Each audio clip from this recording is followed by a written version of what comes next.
When you're brand new to podcasting, everything is an experiment. Every episode is a chance to figure out what your show even is. And for some people, that can click pretty quickly, but for others, it can take some time to really feel it out. But for most of us, the goal at the start is pretty simple. Just have a good time making something that you think other people might enjoy.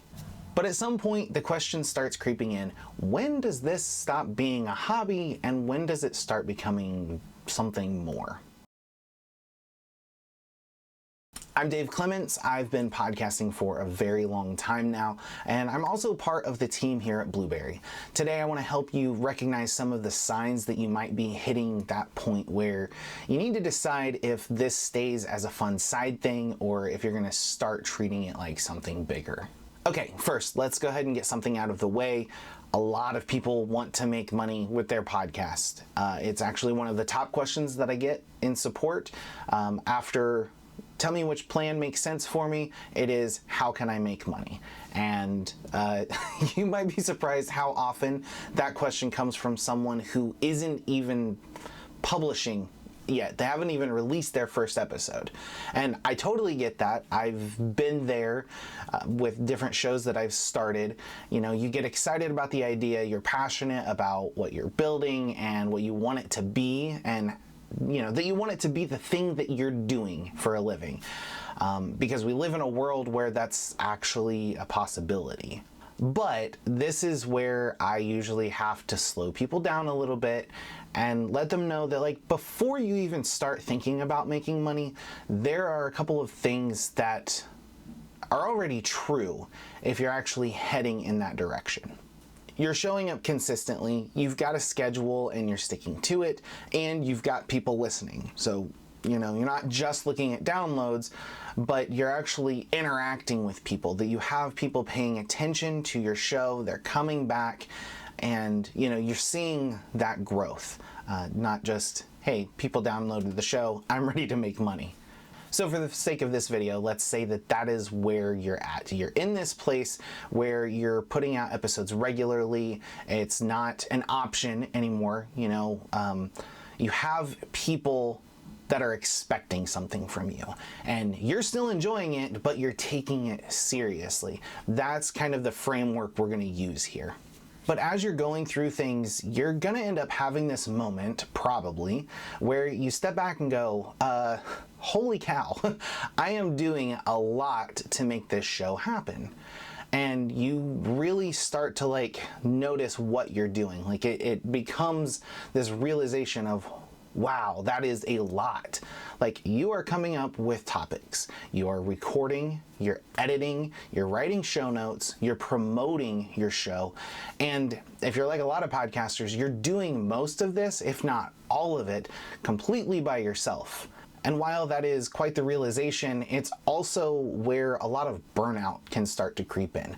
And I've started a lot of shows, some more successful than others, but I've hit that point more than once over the last 15 years where you just go, wow, I am doing so much. And this is when you realize that something has to give, because you can't keep doing more and more work without something changing. So people tend to go one of a few directions at this point. You have some people that just stop. They realize it's taking way more time or money than they expected, and it's not something that they want to keep up with long term. You have some people that stay right where they're at, and they just keep it as a hobby. They pull back a little bit and just make it something that they do when they can, and there's absolutely nothing wrong with that at all. People still appreciate your show, they're still gonna listen, and you are probably still gonna see growth from it. But then you have this third group, and this is where you tend to see things start to shift a little bit. This is where you start asking different questions. Like, you're not just asking yourself, oh, what should I record next? But you're actually asking yourself, where is this show going? What am I trying to build here? And is this sustainable? And this is where I think a lot of people get tripped up, because feeling this shift doesn't automatically mean, boom, you're ready to turn your podcast into a business. It just means that you're getting closer to that point. I've felt this a lot in the last few years. One show in particular, I was just like so ready to make it a business, but I had to confront some other things before I really made that leap. And if you're actually gonna make that jump, there are a few things that you need to be working on already. First of all, you need to be consistent, like not occasionally consistent, like intermittently. Yes, I put out an episode every week because that's what I planned. You gotta be doing that all the time, every single week. Then you need to realize that you have people coming back. Not just one-off listens, but you have people coming back for episode after episode after episode. And you look at stats and things should be slowly increasing, sometimes quickly. But most importantly, you need to be able to sustain what you're doing without burning yourself out every single week. Because if those things aren't in place yet, turning your podcast into a business doesn't fix that. It actually just makes it harder and can really, really hurt you in the long run. So here is the big question. When does a podcast actually stop being a hobby? It isn't when you hit a certain number of downloads. It's not when you land your first sponsor. I actually just talked to a guy the other day who was like, I don't have a sponsor yet, so how do I do this as a business? Really, it's when it stops working like a hobby. So think about these things. When showing up isn't optional anymore, when your show starts to carry some weight for you, where you think about all the time and you're committed to releasing things, and if and when you have to develop a structure to keep it going. That's kind of that shift that you're looking for. And once you're there, that's when it makes sense to start treating it like a business, because at some point it already acts like one. You just haven't pushed it across that line, so to speak. Basically, it's the difference between I record and upload when I can, and I have a system that supports what I'm building. That's kind of the biggest difference in whether it's a hobby or whether it can be a business. So some things you can look for are, how do you plan your episodes? How do you manage your content? How do you track what's working?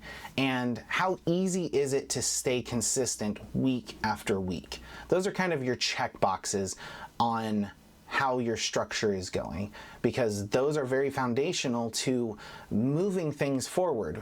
If you don't have that good foundation, it's just gonna fall apart later. Those are the things that are the system that really makes things work, because you can be motivated all that you want, but eventually that motivation is gonna run out.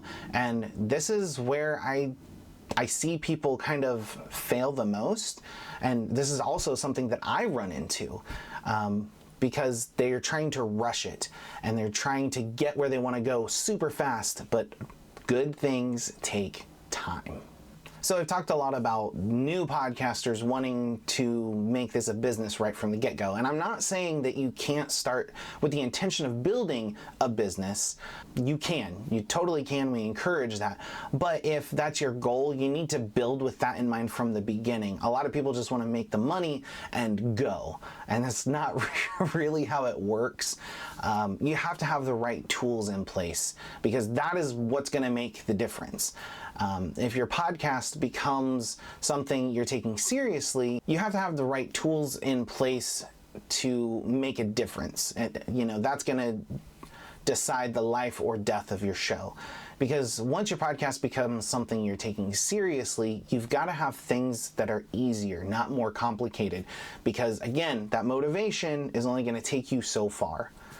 So being able to manage your show, see your stats, understand what's working, and keep everything organized in one place, that is what is going to help you stay consistent and actually grow.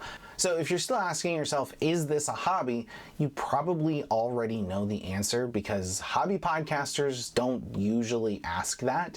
But I will say, don't go straight for the money.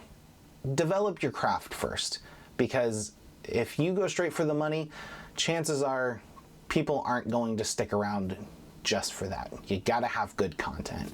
So if you're feeling that shift and that pressure, that weight, and that need to figure it out, then you have to decide for yourself. I can't make this decision. It is not a perfect, you've checked all these boxes. Ask yourself, do you keep treating this like a hobby, or do you start supporting it like it's something bigger?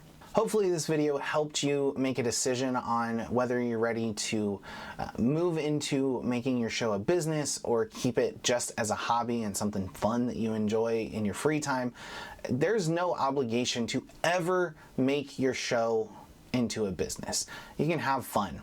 But either way, Blueberry is here to support you. I'm here to support you, and we're going to be making more content that discusses some of this. So make sure that you like this video, you subscribe to the channel if you haven't already, and I will talk to you in the next video. Happy podcasting.